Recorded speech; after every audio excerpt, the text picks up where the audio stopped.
A fog. A gray November fog over one airport in Munich. That is the only reason World War II happened the way it did. That is the only reason 60 million people died. One man had already done everything else correctly. He was a carpenter. He had no army, no government, no backup plan. He came closer to stopping Adolf Hitler than every Allied general combined, and a fog beat him by 13 minutes. This is your story now. Let's go back to the beginning. Your name is Georg Elser. You are 36 years old. You live in a small town in southern Germany. You are good with your hands, genuinely exceptional. You build things, fix things, take broken objects and make them work again. You are not political. You never joined a party. You never marched. You never raised your arm at a rally. But you have eyes. And what your eyes are telling you in 1938 is that Germany is being steered towards something catastrophic by a man who will not stop until everything is destroyed.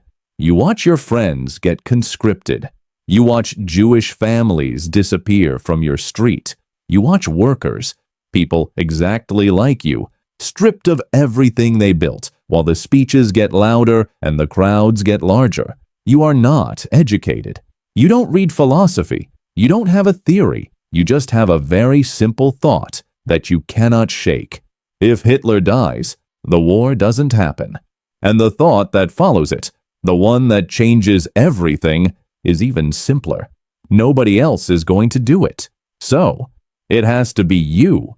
You do not tell anyone, not a single person, no organization, no network, no backup. Historians will later call this the most remarkable part of the whole story. Not the bomb, not the planning, the silence. 36 years old, working alone in a small town, and you decide in complete isolation that you are going to assassinate Adolf Hitler. You attend Hitler's annual speech at the Burger Bräukeler Beer Hall in Munich in November 1938.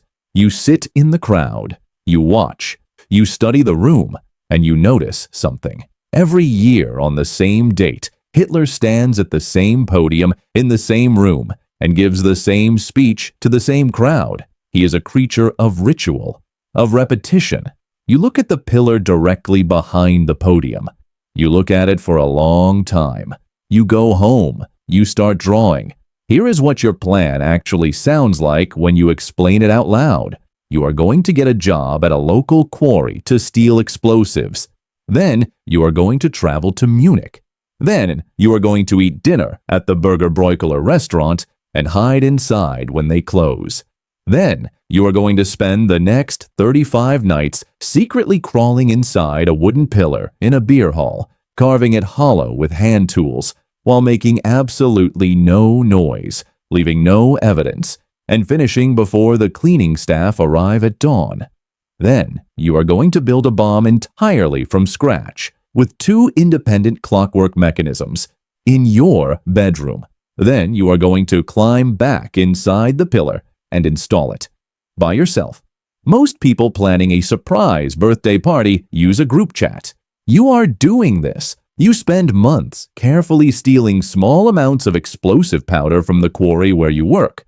Not enough to notice missing. Just enough, night after night, until you have what you need. You eat at the beer hall restaurant. You order something unremarkable. You keep your head down. When the doors close, you do not leave. For 35 nights, you work inside that pillar. You arrive after closing. You work until 4 in the morning. You clean up every single particle of sawdust. You conceal the opening so perfectly that the cleaning staff walk past it every single morning and see nothing. You build the bomb in your room with tools you bought at hardware stores across 3 different cities. 2 separate clockwork mechanisms. If one fails, the other fires. The Gestapo will later be so impressed by the engineering that they copy the design into their own field manuals. A carpenter from a small German town built a device sophisticated enough to be adopted by Nazi intelligence. On November the 5th, you climb back into the pillar for the last time. You place the device inside. You set it to detonate at 9:20 p.m. on November 8th. 20 minutes into Hitler's speech, when the hall will be fullest, you seal the pillar. You walk out. You have done everything correctly. Every single thing. November 8th, 1939. Munich. Hitler arrives at the Burger Bräukeller. The hall is packed. 800 people. The crowd is loud, warm, certain. You are already on a train heading for the Swiss border. Your job is done. You just need to get out. At 8 p.m., Hitler begins his speech. What you don't know, what nobody outside Hitler's inner circle knows, is that earlier that day, fog rolled across Munich airport and grounded his plane. To make his schedule work, Hitler needs to take the train back to Berlin. To catch the train, he needs to leave early. To leave early, the whole event needs to start earlier. Hitler cuts his speech short. At 9:07 p.m., he finishes. He shakes hands. He puts on his coat. He walks out of the building. At 9:20 p.m., your bomb detonates exactly as planned. The pillar behind the podium collapses. The ceiling falls.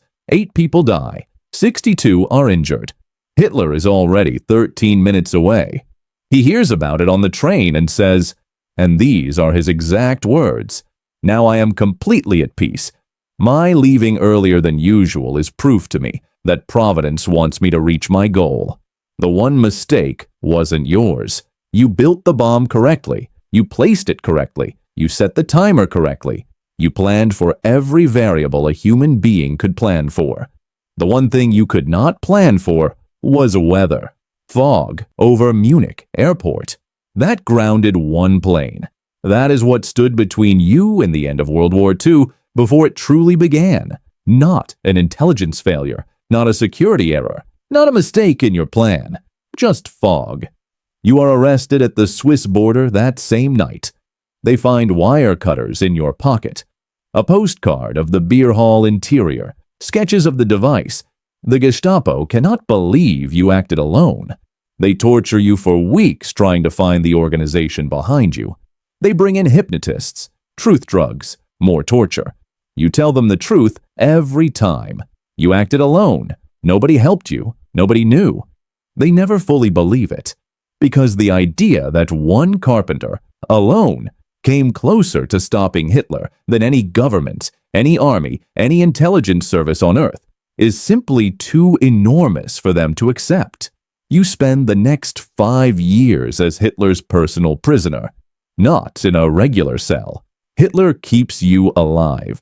Some historians believe he intended to put you on trial after Germany won the war as a propaganda spectacle. Germany does not win the war. On April 9th, 1945, with Allied forces closing in from every direction and the Reich collapsing, the order comes through. You are taken from your cell at Dachau concentration camp and shot. You are executed 21 days before Hitler kills himself. You never knew the war ended.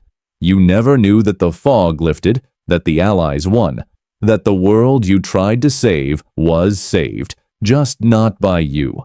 You went into that beer hall with your tools and your silence and your absolute certainty that it had to be you because nobody else was going to do it. You were right about that part. You carved a hole in a pillar for 35 nights. You built a bomb in your bedroom. You came 13 minutes away from changing everything. And then the fog came in. That's what it means to be near evil. Not the monster, not the hero, just a carpenter, and he came closest of all.